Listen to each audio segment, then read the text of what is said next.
जय हिंद साथियों, स्वागत है आप सभी का एक बार फिर से आपके अपने YouTube चैनल रानी लक्ष्मीबाई क्लासेस में। दोस्तों, उत्तर प्रदेश पुलिस एग्जाम के लिए अंकित भाटी सर का प्रैक्टिस बुक नंबर दूसरा देखेंगे। आज हम लोग प्रैक्टिस सेट साथियों दूसरा देखेंगे। इससे पहले पहला प्रैक्टिस सेट करा दिया है साथियों। उत्तर प्रदेश पुलिस एग्जाम अगर आपको पास करना है तो साथियों इस पूरी किताब को आपको घोल के पीना पड़ेगा। 15 प्रैक्टिस सेट हैं, इसमें मैं सारे प्रैक्टिस सेट आपको कराऊंगा। आज की क्लास है साथियों दूसरे प्रैक्टिस सेट की। पहला प्रैक्टिस सेट हो गया है, लिंक आपको इसी क्लास के नीचे डिस्क्रिप्शन में मिल जाएगी। अगर आपने नहीं देखा है तो जाके जरूर देखिएगा। आइए आज के सेशन को हम लोग स्टार्ट करेंगे। स्टार्ट करने से पहले आप सभी सदस्य कृपया क्लास को लाइक कर दें और चैनल पर नए हो तो सब्सक्राइब कर लें ताकि डेली प्रैक्टिस सेट की लिंक आपको मिल सके। तो आइए स्टार्ट करेंगे। बेल आइकन प्रेस करना ना भूलें क्योंकि लिंक आपको उसी से मिलेगी। नोटिफिकेशन साथियों उसी से मिलेगा जब आप लोग बेल आइकन प्रेस करेंगे सब्सक्राइब करने के बाद। ठीक है, तो आइए स्टार्ट करते हैं पहले प्रश्न को। निम्नलिखित युग्मों में से कौन सा युग्म गलत है? अवधि पूर्वी हिंदी के अंतर्गत आएगी, बिल्कुल आएगी। ब्रजभाषा पश्चिमी हिंदी के अंतर्गत आएगी, बिल्कुल आएगी। जो ये भोजपुरी है साथियों यह पूर्वी हिंदी के अंतर्गत नहीं आएगी क्योंकि पूर्वी हिंदी के अंतर्गत जो बोलियां आती हैं वो है साथियों अवधी, ध्यान रखिएगा, अवधी, बघेली और साथियों छत्तीसगढ़ी। यह तीन बोलियां साथियों किसके तीन आती है साथियों पूर्वी हिंदी के अंतर्गत। तो यही हमारा ऑप्शन क्या हो जाएगा? सही हो जाएगा क्योंकि ऑप्शन सी क्या है? गलत है। खड़ी बोली पश्चिमी हिंदी के अंतर्गत आती है, बिल्कुल आती है। ठीक है, तो ध्यान रखिएगा साथियों भोजपुरी जो है पूर्वी हिंदी के अंतर्गत नहीं आएगी क्योंकि पूर्वी हिंदी के अंतर्गत आती है कौन सी साथियों? अवधी, बघेली और छत्तीसगढ़ी।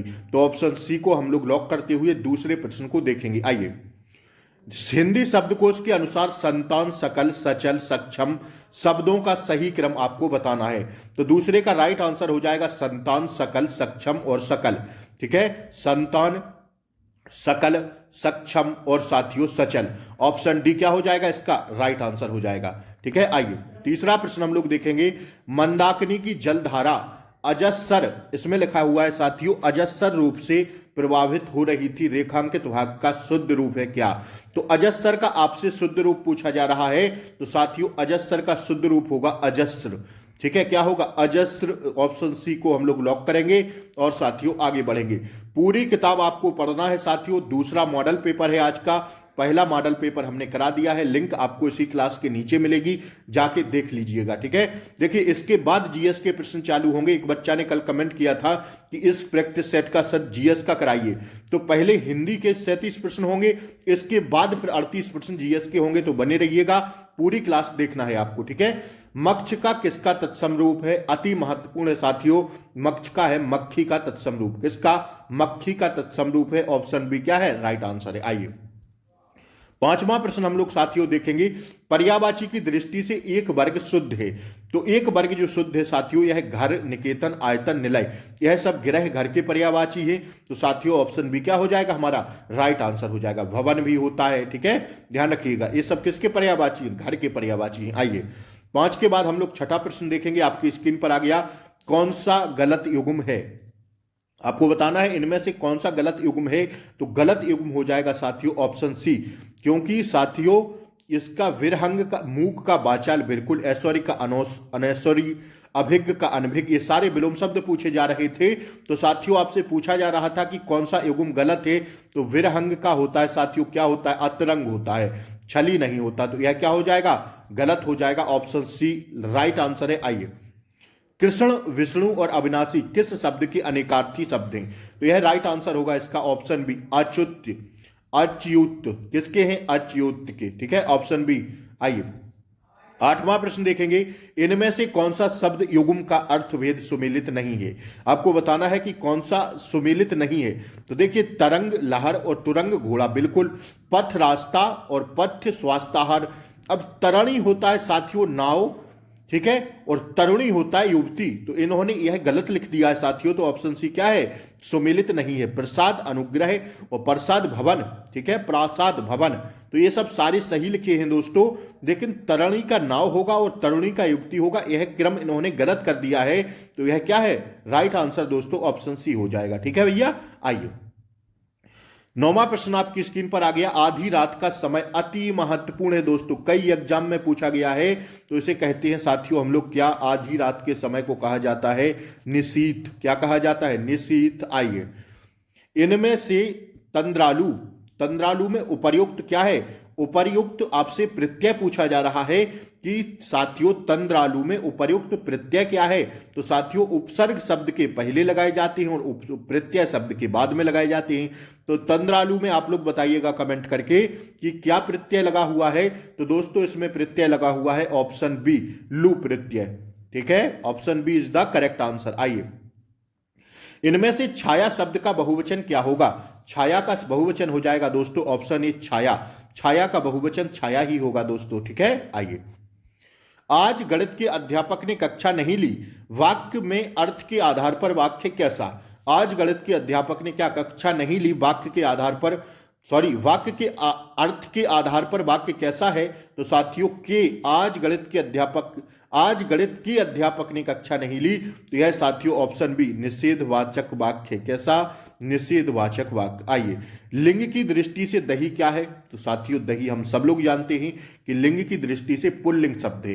कैसा है दोस्तों? पुल्लिंग शब्द है। ठीक है, ऑप्शन बी इसका क्या है? राइट आंसर है। आइए, 14वां प्रश्न हम लोग देखेंगे, पूरे प्रश्न देखेंगे, पूरा मॉडल पेपर सॉल्व करेंगे। आप लोग बने रहिएगा अंत तक, और चैनल पर नए हो तो सब्सक्राइब जरूर कर लें दोस्तों, क्योंकि कल की लिंक आपको इसी से मिलेगी। सब्सक्राइब करेंगे, बेल आइकन प्रेस करेंगे तो कल की क्लास का नोटिफिकेशन आपको सही समय पर मिल जाएगा।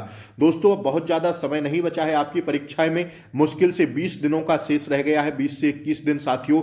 तो अब आप लोग जी जान लगाते रहिए, पूरी प्रैक्टिस सेट तब तक मैं आपको यह करा दूंगा। 15 मॉडल पेपर आपका सिलेक्शन साथियों हो जाएगा। इन्हीं से आप लोग पढ़ते रहिए अच्छे से, और क्लास को लाइक कर दें। ठीक है, और ज्यादा से ज्यादा क्लास को शेयर कर दें, उन सभी बच्चों तक पहुंचा दें जो अंकित भाटी सर की बुक से प्रैक्टिस करना चाहते हैं। एकदम नया मॉडल पेपर है, ध्यान रखिएगा। इनमें से भाववाचक संज्ञा है कौन सी? तो भाववाचक संज्ञा है दोस्तों ऑप्शन डी, चिंता। ठीक है, आइए, लोगों ने शोरगुल करके डाकुओं को भगाया, इस वाक्य का कारक बताइए। लोगों ने, कर्ता ने, कर्म को। ठीक है, तो कौन सा है साथियों? उसमें ऑप्शन डी हो जाएगा। ठीक है, क्या? ऑप्शन डी कर्म कारक है। ठीक है, आइए, 16वां आंसर देखेंगे हम लोग, जो क्रिया अभी हो रही है उसे क्या कहेंगे? जो क्रिया अभी वर्तमान में हो रही है उसे क्या कहेंगे दोस्तों? तो उसे अपूर्ण वर्तमान कहेंगे। क्या कहेंगे? पूर्ण वर्तमान नहीं कर देना साथियों, अपूर्ण वर्तमान कहेंगे। क्या कहेंगे? अपूर्ण वर्तमान। ठीक है, आइए, रोगी चल नहीं सकता का भाववाच्य में रूपांतरण क्या होगा? रोगी चल नहीं सकता का भाववाच्य में रूपांतरण क्या होगा? तो दोस्तों इसका राइट आंसर हो जाएगा 17 का ऑप्शन ए, रोगी से चला नहीं जाता। भाववाच्य में बदलेंगे तो क्या हो जाएगा? रोगी से चला नहीं जाता। आइए, अफसोस, क्या अफसोस में नहीं जा सका? कैसा वाक्य साथियों? शोक सूचक तत्व अवयव। कैसा है साथियों? 18 is the right answer, option B, अफसोस, मुझे अफसोस है कि मैं नहीं जा सका, शोक सूचक वाक्य होगा, शोक सूचक अव्यय होगा। ठीक है, आइए, निम्नलिखित वाक्य में क्रिया विशेषण युक्त कौन सा रस है?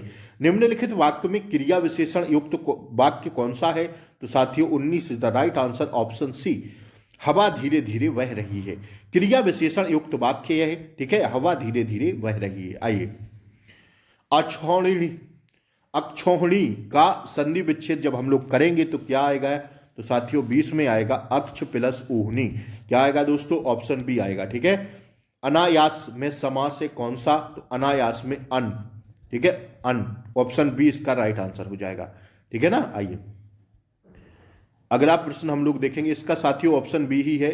ठीक है, 21-22वां प्रश्न हम लोग देखेंगे। ठीक है ना, आइए, निम्नलिखित में से लोकोक्ति चुने, तो इसमें लोकोक्ति कौन सी होगी दोस्तों? लोकोक्ति जो है, कहां भोज, कहां राजा भोज, कहां गंगू तेली। ठीक है, यह साथियों लोकोक्ति है। बाकी सब क्या है? बाकी सब मुहावरे के अंतर्गत आएंगे।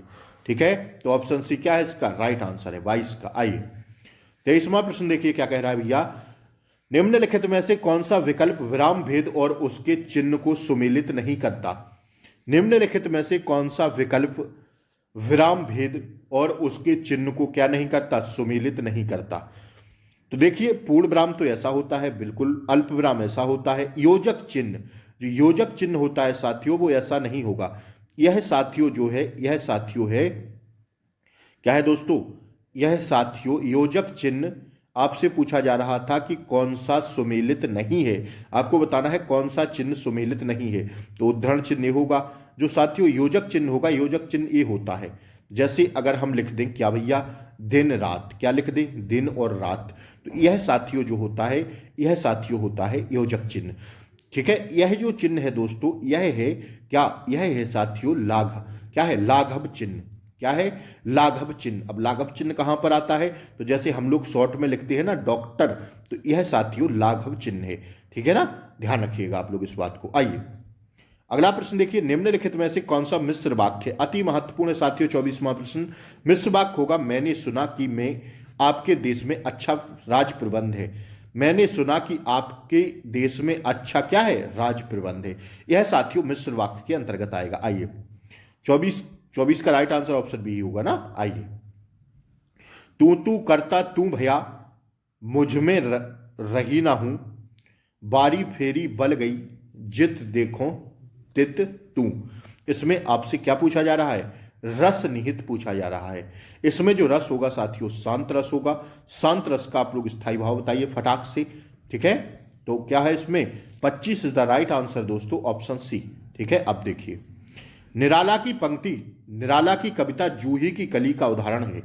निराला की जो कविता है जूही की कली, इसका उदाहरण कौन सा है, तो यह साथी उदाहरण है मुक्तक छंद का। किसका, मुक्तक छंद का यह उदाहरण है। ऑप्शन सी को हम लोग सही करेंगे। ठीक है, आइए, तरनी तनुजा तट तमार तरवर बहु छाए, झुके कूल सो जल परसन हित मनहु सुहाए। तो क्या कह रहा है, इस कविता में प्रथम पंक्ति में कौन सा अलंकार है। देखिए भैया, प्रथम पंक्ति में अलंकार पूछ रहा है, अगर नीचे देखेंगे तब अलंकार बदल जाएगा। जहां एक ही वर्ण की आवृत्ति बार बार हो वहां पर क्या होता है, तो दोस्तों जिसने किताब बनाई खुद कह दिया है कि इस कविता में प्रथम पंक्ति में, तो प्रथम पंक्ति में तो भैया अनुप्रास अलंकार दिख रहा है, क्योंकि ता ता ता ता ता एक वर्ण की आवृत्ति बार बार हो वहां क्या हो जाता है, अनुप्रास अलंकार हो जाता है। तो ऑप्शन सी क्या हो जाएगा, राइट आंसर हो जाएगा। आइए, अबला जीवन हाय तुम्हारी यही कहानी, आंचल में दूध और आंखों में पानी। यह पुस्तक की पंक्तियां हैं, किसकी हैं, तो साथियों यह हैं किसकी, that's your answer 28 the right answer option C, Yashodhara की। ठीक है, किसकी हैं, निम्न में से किस पुस्तक की पंक्तियां हैं, तो यशोधरा। यशोधरा किसके द्वारा लिखी गई थी, आप लोग बताइए कमेंट बॉक्स में। ठीक है ना, आइए, मैथिली शरण गुप्त ने नहीं लिखा है क्या। मैथिली शरण गुप्त ने जो साथियों नहीं लिखा है वह होगा ऑप्शन बी, कामायनी। कामायनी, ठीक है। अब कामायनी किसके द्वारा लिखा गया है, तो आप लोग बताइए कमेंट बॉक्स में, क्योंकि पूछा गया था प्रश्न साथियों, कामायनी जयशंकर प्रसाद द्वारा लिखा गया है। ठीक है, आइए, एक बूंद सहसा उछली किस विधा की रचना है। एक बूंद सहसा उछली किस विधा की रचना है, तो 30 का राइट आंसर होगा दोस्तों ऑप्शन ए, यात्रा वृत्तांत की। ठीक है, किसकी है, यात्रा वृत्तांत की। यह प्रश्न हिंदी में साथियों वो प्रश्न है जो सीधे आपसे एग्जाम में पूछे जाएंगे, आप लोग पूरी क्लास को देखना है। प्रेमचंद के अधूरे उपन्यास का नाम क्या है, तो प्रेमचंद के अधूरे उपन्यास का नाम है दोस्तों मंगलसूत्र। क्या है दोस्तों, मंगलसूत्र। आइए, इनमें से हिंदी के किस साहित्यकार को ज्ञानपीठ पुरस्कार मिला है, तो ज्ञानपीठ पुरस्कार साथियों इनमें से मिला है किसको, 32 का राइट आंसर होगा सुमित्रा नंदन पंत को। ठीक है, चिदम्बरा के लिए इन्हें दिया गया था, सुमित्रा नंदन पंत को। आइए, गद्यांश आपकी स्क्रीन पर आ गया। 5 प्रश्न आपसे गद्यांश से पूछे जाएंगे, तो मैं गद्यांश को बहुत ही बारीकी से पढ़ रहा हूं, आप लोग सुनिएगा, इसके बाद हम और आप मिलकर उसके आंसर करेंगे। आइए, भारत जैसे देश के लिए एक सहकारिता की पद्धति को अपनाना विशेष रूप से आवश्यक है। इसका कारण यह है कि भारत के छोटे किसानों तथा व्यापारियों की संख्या अधिक है। ये लोग निर्धनता तथा व्यवस्था के चक्र में पूरी तरह फंसे हुए हैं। सहकारिता ही इनकी शक्तियों को एक सूत्र में पिरोकर उनका उद्धार कर सकती है। आगे देखेंगे हम लोग, कृषि के क्षेत्र में तो सहकारिता की पद्धति विशेष रूप से उपयोगी है। इसकी सहायता से खेतों को बड़ा किया जा सकता है तथा क्रय विक्रय का समुचय प्रबंध हो सकता है।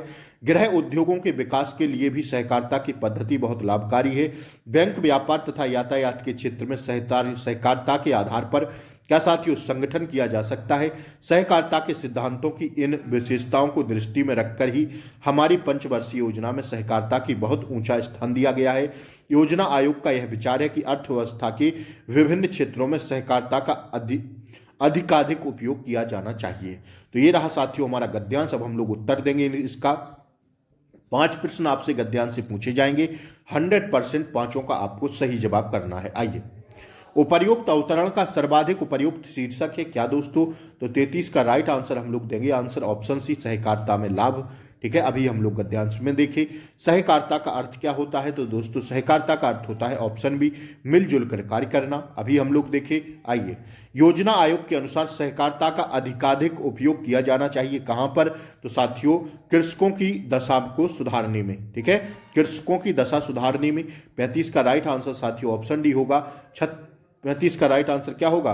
देखिए 35 क्या, 34वां प्रश्न हम लोग क्या देखें तो 34 का भी राइट आंसर होगा, लेकिन सॉरी 35 का जो राइट आंसर होगा, योजना आयोग के अनुसार सहकारिता का अधिकाधिक उपयोग किया जाना चाहिए अर्थव्यवस्था के विभिन्न क्षेत्रों में। सॉरी माफी चाहेंगे, तो गलती से कर दिए हैं, अर्थव्यवस्था के विभिन्न क्षेत्रों में। ठीक है, 35 the right answer option C होगा। 36वां प्रश्न आपकी स्क्रीन पर, सहकारिता का मुख्य उद्देश्य क्या है? तो सहकारिता का मुख्य उद्देश्य छोटे कृषकों और व्यापारियों को आर्थिक स्तर को उठाना। ठीक है, आर्थिक स्तर को उठाना। Option A is the right answer हो जाएगा। अगला प्रश्न आपकी स्क्रीन पर दोस्तों आ गया, सहकारिता निर्धन किसानों का उद्धार कर सकती है किस बेस पर? तो साथियों उन्हें एक सूत्र में पिरोकर तथा उनका आर्थिक स्तर पर विकसित करके। ठीक है, ध्यान रखिएगा ऑप्शन डी क्या है इसका राइट आंसर है। अब देखिए साथियों, यहां से आपके जीके जीएस के प्रश्न स्टार्ट होते हैं, जो मैं सारे प्रश्न आपको कराऊंगा। आप लोग बने रहिए। आप लोग प्लीज चैनल को सब्सक्राइब करके रखें, बेल आइकन प्रेस करके रखें, ताकि डेली क्लासों का नोटिफिकेशन आपको मिल सके। और साथियों आप लोग प्लीज क्लास को लाइक कर दें। ठीक है, आइए, हाल ही में भारत और भूटान ने संयुक्त अभ्यास बोंगो सागर 23 और समन्वित गश्त कॉर्पोरेट का आयोजन कहां किया है? अति महत्वपूर्ण है दोस्तों। तो 38 का राइट आंसर होगा विशाखापट्टनम में। कहां पर? विशाखापट्टनम में किया। आइए, भारत की पहली मानव मुक्त पनडुब्बी का नाम आपसे पूछा जा रहा है। स्टार लगाइए, छपेगा यह प्रश्न हर हालत में। ठीक है, हर हाल में यह प्रश्न आएगा। भारत की पहली मानव युक्त पनडुब्बी का नाम है मत्स्य 6000। क्या है? मत्स्य 6000, दैट्स योर आंसर। 39 के बाद हम लोग 40वां प्रश्न देखेंगे। हाल ही में किस भारतीय जोड़ी ने कोरिया ओपन 2023 का खिताब अपने नाम किया? करंट अफेयर्स से संबंधित प्रश्न, अति महत्वपूर्ण दोस्तों। तो ऑप्शन सी, सात्विक साईराज रंकी रेड्डी और चिराग शेट्टी ने। ठीक है, ऑप्शन सी इसका राइट आंसर है। आइए, अगला प्रश्न ऑप्शन नीचे है, हाल ही में गुजरात सरकार ने किसे राज्य मछली घोषित किया है? तो राज्य मछली घोषित किया है साथियों गुजरात सरकार ने घोल मछली को। किसको? घोल मछली को। ध्यान रखिएगा आप लोग। ठीक है, कौन सा प्रश्न था साथियों? 41वां था, घोल मछली। इसका राइट आंसर होगा गुजरात सरकार ने इसे हाल ही में क्या किया है? राज्य मछली घोषित किया है। आइए, अगला प्रश्न देखिए, कनाडा इंडिया फाउंडेशन द्वारा ग्लोबल इंडियन अवार्ड से सम्मानित होने वाली पहली भारतीय महिला कौन है? अति महत्वपूर्ण है दोस्तों, सुधा मूर्ति जी हैं। ठीक है, आइए, निम्नलिखित में से उत्तर प्रदेश का कौन सा जिला राष्ट्रीय राजधानी क्षेत्र एनसीआर में शामिल है? तो यह है साथियों, कौन है? तो शामली है। कौन है? शामली। अति महत्वपूर्ण है, शामली जिला एनसीआर में शामिल है। ठीक है ना, option A is the correct answer है। आइए, Uttar Pradesh award constabulary act किस वर्ष पारित किया गया था? अति महत्वपूर्ण दोस्तों प्रश्न, ऑप्शन सी 1948 में यह पारित किया गया था। आइए, अब सूची फर्स्ट को आपको सूची सेकंड से मिलान करना है। आइए देखते हैं हम लोग। सूचियां साथियों ये लगी हुई हैं, देख लीजिए। तो यह क्या कह रहा है? भारत खंडे संगीत संस्थान 1926, बिल्कुल भैया। 45 का राइट आंसर होगा दोस्तों क्या? देखिए, भारत खंडे संगीत संस्थान 1926, बिल्कुल स्थापना वर्ष सही है। राज्य ललित कला अकादमी 1962, बिल्कुल सही है। उत्तर प्रदेश संगीत नाटक अकादमी 1963, बिल्कुल सही है। भारतेंदु नाट्य अकादमी 1975, बिल्कुल सही है। भाई सारे प्रश्न मिल गए हैं, कोई मिलान नहीं साथियों, सीधा सीधा मिल गए हैं। तो ऑप्शन ए लगा देंगे। पहला का ए, दूसरा का बी, तीसरा का सी और चौथा का डी। साथियों ऑप्शन ए ही इसका राइट आंसर हो जाएगा। आइए, 46वां प्रश्न हम लोग देखेंगे, आपकी स्क्रीन पर आ गया। वर्तमान उत्तर प्रदेश में भारत के प्राचीन 16 महाजनपद में से कुल कितने महाजनपद स्थित हैं? तो ठीक है, तो 16 महाजनपद थे, उसमें से उत्तर प्रदेश में साथियों आधे कर दीजिए, सीधा आधे कर देंगे तो 8 थे। कितने थे? 8। इससे याद रखिएगा 16 में से आधे करना है, ठीक है, और 8 महाजनपद थे, क्योंकि साथियों उत्तर प्रदेश हमारा इतना बड़ा उत्तर प्रदेश है भैया, ठीक है ना, ध्यान रखिएगा इस बात को। जनसंख्या की दृष्टि में पहले स्थान पर है, भले क्षेत्रफल की दृष्टि में राजस्थान है, लेकिन जनसंख्या में तो हमारा उत्तर प्रदेश ही है। आइए, उत्तर प्रदेश की कौन सी जनजाति दीपावली को क्या शोक के रूप में मनाती है? तो एक जनजाति ऐसी भी है साथियों, यह प्रश्न मैंने यूपी जीके में कई बार आपको कराया हुआ है। क्या कह रहा है कि कौन सी जनजाति है जो साथियों दीपावली को शोक के रूप में मनाती है? तो साथियों थारू जनजाति है। कौन सी जनजाति है भैया? थारू जनजाति है। ऐसी जनजाति है जो दीपावली को भी शोक के पर्व में मनाती है। कवित्री महादेवी वर्मा का जन्म किस शहर में हुआ था? तो साथियों यह हुआ था फर्रुखाबाद में। कहां पर हुआ था? फर्रुखाबाद में। आइए, 48 के बाद 49वां प्रश्न हम लोग देखेंगे, निम्नलिखित में से किसके द्वारा जीवन रक्षा के लिए प्रधानमंत्री का पुलिस पदक प्रदान किया जाता है? तो साथियों यह किया जाता है दोस्तों 49 द राइट आंसर गृह मंत्रालय द्वारा। किसके द्वारा? गृह मंत्रालय द्वारा। नीचे 2 ऑप्शन और है, आप लोग देख लीजिए। आइए, अगला प्रश्न को भैया हमें छोटा करना पड़ेगा। निम्नलिखित कथनों को पढ़ें और सही विकल्प चुनें। बोबली बीड़ा कर्नाटक शास्त्रीय संगीत में इस्तेमाल किया जाने वाला एक बृहद खिंचाव वाला तंतु वाद्य यंत्र है। जी भैया, बोबली बीड़ा को आमतौर पर एकड़ा बीड़ा के रूप में जाना जाता है। बिल्कुल सही बात है, क्योंकि वे लकड़ी के एक टुकड़े से बनाए जाते हैं। बिल्कुल भैया सही बात है। तो देखिए ऑप्शन ए हमारा हो जाएगा, पहला सही है और दूसरा भी सही है, ठीक है ना। ऑप्शन ए क्या हो जाएगा? राइट आंसर हो जाएगा। आइए, म्यांमार की मुद्रा आपसे पूछी जा रही है। 50 का ऑप्शन ही देखे हम लोग। 51वां प्रश्न आपकी स्क्रीन पर आ गया। म्यांमार की मुद्रा निम्नलिखित में से कौन सी है? तो म्यांमार की मुद्रा है साथियों क्यात, ठीक है, क्या है? क्यात है। आइए, 52वां प्रश्न हम लोग देखेंगे। 51 का ऑप्शन ये था। आइए, निम्नलिखित में से किस भारतीय खिलाड़ी ने प्लेइंग टू विन नामक आत्मकथा लिखी है? निम्नलिखित में से किस भारतीय खिलाड़ी ने प्लेइंग टू विन नामक आत्मकथा लिखी है? तो दोस्तों यह लिखी है किसने? ध्यान रखिएगा, साइना नेहवाल ने। किसने? साइना नेहवाल ने। ऑप्शन सी क्या है? राइट आंसर है 52 का। आइए, 53वां प्रश्न देखेंगे। पारंपरिक नृत्य रूप गोटी पुआ का संबंध किस राज्य से है? गोटी पुआ का संबंध किस राज्य से है? तो दोस्तों उड़ीसा से है। कहां से? उड़ीसा से है। ऑप्शन बी क्या है? राइट आंसर है। आइए, भारतीय स्कीइंग और पर्वतारोहण संस्थान कहां स्थित है? तो 54 का राइट आंसर हो जाएगा दोस्तों ऑप्शन बी, गुलमर्ग में है। कहां पर है भैया? गुलमर्ग में है, ठीक है। आइए, निम्न में से किस देश को हवाओं के देश के नाम से जाना जाता है? हवाओं का देश कहा जाता है किस देश को? तो भैया हवाओं का देश कहा जाता है 55 का राइट आंसर होगा डेनमार्क को। कहां, किसको कहा जाता है? डेनमार्क को। अति महत्वपूर्ण प्रश्न है। आइए, निम्नलिखित में से किस आर्थिक अर्थव्यवस्था में पूंजीगत वस्तुओं पर निजी व्यक्तियों या व्यापारियों का स्वामित्व होता है और माल और सेवाओं का उत्पादन बाजार में आपूर्ति और मांग पर निर्भर करता है? तो 56 का राइट आंसर हो जाएगा ऑप्शन बी, पूंजीवाद अर्थव्यवस्था, ठीक है। 56 का राइट आंसर होगा दोस्तों पूंजीवाद अर्थव्यवस्था। आइए, जीएसटी की अधिकतम दर कितनी है? तो जीएसटी की अधिकतम दर होती है 28%। कितनी होती है? 28%, ठीक है। 28% इसका राइट आंसर है। 57 का राइट आंसर ऑप्शन ए हो जाएगा, ऑप्शन डी हो जाएगा साथियों, ठीक है ना। क्या हो जाएगा? ऑप्शन डी हो जाएगा। इसके पहले हम लोग 56वां देखे थे, ऑप्शन बी था। आइए, भारत के निम्नलिखित राज्यों में से किसके 3 तरफ अंतरराष्ट्रीय सीमा स्थित है? तो 3 तरफ त्रिपुरा, इससे याद रखिएगा 3 तरफ क्या है? इसके 3 तरफ अंतरराष्ट्रीय सीमा लगती है, तो साथियों त्रिपुरा से लगती है, ठीक है। ऑप्शन बी क्या है? राइट आंसर है। 58 का राइट आंसर दोस्तों ऑप्शन बी है। आइए, 59वां प्रश्न देखिए। भारत की निम्नलिखित में से कौन सी पर्वत श्रेणी केवल एक ही राज्य में विस्तृत है? तो यह है साथियों कौन सी? ऑप्शन ए, अजंता पर्वत श्रेणी। कौन सी है? अजंता पर्वत श्रेणी। 59 के बाद हम लोग 60वां प्रश्न देखेंगे भैया। आइए, निम्नलिखित में से किस द्वीप को वादे की भूमि के रूप से जानते हैं? किस द्वीप को वादे की भूमि के रूप में जानते हैं? तो 60 को साथियों राइट आंसर होगा मिंडानाओ। क्या होगा? मिंडानाओ। इसको क्या जानते हैं? वादे की भूमि के रूप में जानते हैं यह द्वीप को, ठीक है, मिंडानाओ को। ऑप्शन डी क्या होगा? राइट आंसर होगा। आइए, 61वां प्रश्न देखिए। निम्नलिखित में से कौन सा एक सुमेलित नहीं है? तो सुमेलित जो नहीं है भैया वह है किर्गिज सूडान, सुमेलित नहीं है। ठीक है, किर्गिज क्योंकि सूडान में नहीं है भैया, कहां पर है? अगर बात करें तो मध्य एशिया में है। कहां पर? मध्य एशिया में है क्या? किर्गिज। ठीक है, तो यह सुमेलित नहीं है। आइए अगला प्रश्न देखिएगा, 62वां, पार्श्वनाथ जो एक क्षत्रिय तथा बनारस के राजा अश्व सेन के पुत्र थे, वह कौन से जैन तीर्थंकर थे? प्रथम, द्वितीय, 23वें या 24वें? तो 62 का राइट आंसर होगा 23वें तीर्थंकर थे। ठीक है, कौन से? 23 में। आगरा किले के परिसर में निम्नलिखित मुगल शासकों में से किसने मोती मस्जिद का निर्माण करवाया था? तो मोती मस्जिद का निर्माण करवाया था शाहजहां ने। किसने? शाहजहां ने। ठीक है, आइए किस घटना के बाद महात्मा गांधी ने फरवरी वर्ष 2022 में असहयोग आंदोलन वापस लिया था? तो साथियों किस घटना के बाद? ऑप्शन डी, चौरी चौरा घटना के बाद क्या लिया था? असहयोग आंदोलन 1922 में महात्मा गांधी जी ने वापस लिया था। ठीक है, आइए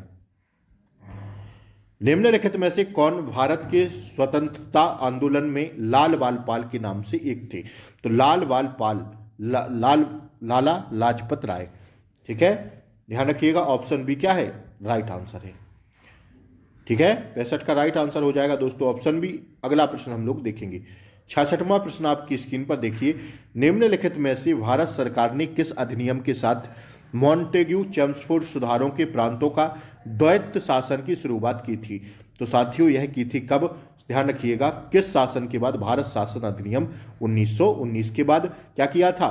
मॉन्टेग्यू चेम्सफोर्ड सुधारों के प्रांतों में द्वैत शासन की शुरुआत की थी। किस अधिनियम के बाद? तो भारत सरकार अधिनियम 1919 के बाद। ध्यान रखिएगा आप लोग इस प्रश्न को, बहुत महत्वपूर्ण प्रश्न है। आइए भारतीय संविधान का कौन सा भाग मूल अधिकारों से संबंधित है? तो मूल अधिकार साथियों किसमें दिए गए हैं? मूल अधिकार, ठीक है, मूल अधिकार साथियों किसमें दिए गए हैं? मूल अधिकार दिए गए साथियों भाग 3 में। अगर भाग बात करें साथियों अनुच्छेद, तो 12 से 35 तक इनका उल्लेख है। ठीक है, ध्यान रखिएगा, यूएसए के संविधान से इन्हें लिया गया है। अगर भाग 4 की बात करें तो 36 से 51 तक इनका उल्लेख किया गया है भारतीय संविधान में। यह साथियों मौलिक राज्य के नीति निर्देशक तत्व भाग 4 में आते हैं। भाग 2 में साथियों नागरिकता आती है जो 5 से 11 तक आती है अनुच्छेदों में। भाग ए में भारत तथा राज्य क्षेत्र, ठीक है, भाग 1 के अंतर्गत आएगा, जिसका संविधान में अनुच्छेद 1 से अनुच्छेद 4 तक वर्णन किया गया है। तो भाग 2 में क्या है? भाग 2 में साथियों नागरिकता है। भाग 3 में क्या है? मौलिक अधिकार है, मूल अधिकार कहेंगे। भाग 4 में क्या है? तो राज्य की नीति निर्देशक तत्व है, इन्हें हमने आयरलैंड से लिया है। ठीक है, सारे पॉइंट मैंने क्लियर किए यहां पर। ठीक है, आइए भारत के संविधान, भारत में सर्वोच्च न्यायालय की न्यायाधीशों, भारत में मुख्य न्यायाधीश सहित की अधिकतम संभावित संख्या कितनी होती है? तो 33 + 1 = 34। कितनी होती है? 34। भारत के सर्वोच्च न्यायालय में न्यायाधीशों की, भारत के मुख्य न्यायाधीश सहित, ठीक है, 33 अन्य न्यायाधीश और एक मुख्य न्यायाधीश, तो कितनी संख्या होती है साथियों? 34 संख्या होती है। ध्यान रखिएगा आप लोग इस प्रश्न को। ठीक है ना, 64 के बाद हम लोग देखेंगे, 68 के बाद हम लोग देखेंगे 69वां प्रश्न। ठीक है, आइए 69वां, इसके पहले कौन सा था साथियों? 1 मिनट रुक जाइए। हाँ, ये था ना 66वां। 66 का था सी, इसका था सी और इसका था डी। आइए 69वां प्रश्न हम लोग देखेंगे, निम्नलिखित संस्थाओं में से कौन सी एक संवैधानेतर संस्था है? साथियों यह है ऑप्शन ए, नीति आयोग। ठीक है, कौन सी है? नीति आयोग। आइए जीएसटी वस्तु एवं सेवा कर परिषद का अध्यक्ष निम्नलिखित में से कौन होता है? दोस्तों केंद्रीय वित्त मंत्री होता है। ठीक है, केंद्रीय वित्त मंत्री। आइए निम्नलिखित में से कौन लोकसभा के प्रोटेम सामयिक अध्यक्ष के रूप में कराता है? प्रोटेम सामयिक अध्यक्ष के रूप में कौन नियुक्त कराता है? साथियों प्रोटेम स्पीकर को कौन साथियों अध्यक्ष के रूप में नियुक्त कराता है? तो 71 का राइट आंसर होगा भारत के राष्ट्रपति। ठीक है, आइए मानव रक्त का पीएच मान कितना होता है? 7.4 होता है। साइंस की दृष्टि से अति महत्वपूर्ण प्रश्न है 72वां। ठीक है ना, आइए 73वां प्रश्न, भूकंप की तीव्रता को मापने के लिए किसका प्रयोग किया जाता है? तो साथियों भूकंप की तीव्रता को मापने के लिए जो प्रयोग किया जाता है रिक्टर स्केल का प्रयोग किया जाता है। आइए निम्नलिखित में से कौन सा एक जीवाणु जनित बैक्टीरियल रोग है? तो 74 का राइट आंसर है ऑप्शन ए, कुष्ठ रोग है। कौन सा? कुष्ठ रोग। आइए आज की क्लास का अंतिम प्रश्न, कौन सी गैस बायोगैस का एक प्रमुख घटक है? तो यह है साथियों ऑप्शन बी, मीथेन। कौन सी है? मीथेन। ठीक है ना। तो साथियों यहां पर हम लोगों ने 75 प्रश्न समाप्त किए, जो कि 37 प्रश्न हिंदी के अंकित भाटी सर की बुक से, 38 प्रश्न थे साथियों हमारे जीके जीएस के। तो क्लास कैसी लगी? अच्छी लगी हो तो लाइक जरूर कर दें, शेयर कर दें ज़्यादा से ज़्यादा, और चैनल पर नए हो तो सब्सक्राइब कर लें, ताकि अगले प्रैक्टिस सेट का लिंक आपको सबसे पहले मिले। तो नमस्कार, जय हिंद। मिलते हैं फिर अगले प्रैक्टिस सेट के साथ। तब तक के लिए जय हिंद, टेक केयर, बाय बाय, नमस्कार।